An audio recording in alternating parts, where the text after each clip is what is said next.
Sisa, it's always a pleasure to have you on the show. Thanks for having me through. I mean, before we get on to what you guys are doing to promote local tourism, speak to me a bit about this new route that British Airways has announced and how it will change your job in selling the city of Durban to people in the UK and even people in Europe. Sure. So we've got a strategy, we call it the Air Access Strategy. And we work at all across the country with the different provinces, and we help them basically to secure route rights, to get airplanes to fly between those places. We are starting to look at areas where we feel we want some distribution across the country. Durban is prime for that, because we want them to connect directly with the European market, via the London hub, as it were. So it's a collaborative effort, because as much as a commitment from BA to fly through, we also have got to go do our own work and make sure that we market, bring about awareness on the route itself. Also, it's important to note that when you think of tourism, there's leisure tourism, but there's also business tourism, right? Conferences, exhibitions, meetings, etc. And we're right next to the ICC at the moment. So you can imagine now they become a much more attractive venue because of direct point-to-point connectivity there. I mean, right now we've got provinces all over the country that have the responsibility to increase their respective sectors as mandated by the president. It seems like internationally, Cape Town's always a hotspot for foreign travelers. Why does Cape Town usually come out top? Well, if you look at our history as an economy, we've always really relied on mining. We've always relied basically on agriculture. And you find in some of the provinces, because they may not endowed on those, they find other areas or revenue areas, one must say, for them. Cape Town is an iconic city. It is such a huge kind of a reference point for many tourists.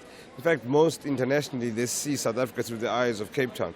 So we use that as a magnet. We lead with it to suck people in and then show them the rest of the country wants to come through. You'll find that most countries have the same sort of strategy basically based on that one.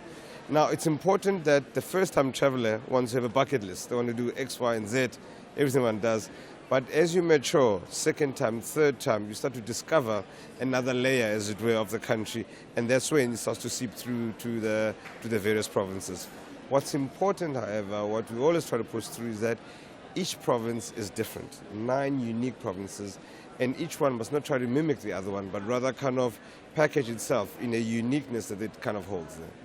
Of course, Sisa, I mean, local tourism, very, very important for the sector as a whole. What's the latest from SA Tourism to make it easier for South Africans like myself to see the beauty of this country? We've got interesting figures coming through. On one hand, if you look at the total domestic tourism statistics, they've actually come down. And it's a myriad of reasons why. Tough economic environment. We are literally fighting for share of wallet on any consumer items, etc. But however, the income inequality gap in this country just got widens and widens. So what we're finding, however, is that those that can afford to travel are traveling more, right? Number one. Number two is that they're doing less overseas travels and more domestic travels. So we want to make sure that we grow this pool of South Africans travel. The other one is that, if you think about it, the majority of the population of this country needed passes just to move from one city to the next, hardly 30, 40 years ago.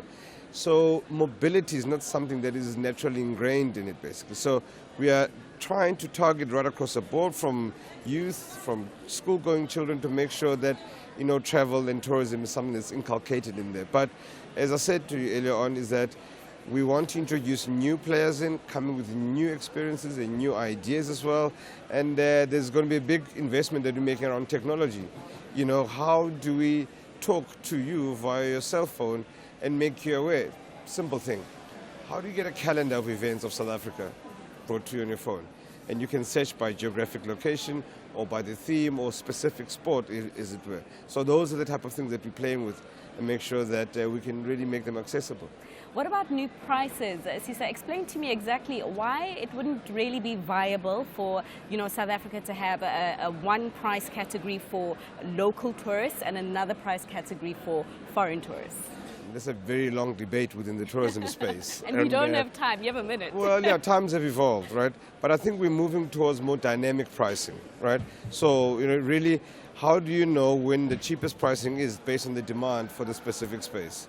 And if you look at, called the cable car in Table Mountain, if you go off peak, you get a different price as opposed to, peak time. And I think that's the kind of space that we're evolving towards. But with anything, with the supply and demand, the more supply we bring in, the more choices consumers have, the more some of the prices become a bit more palatable.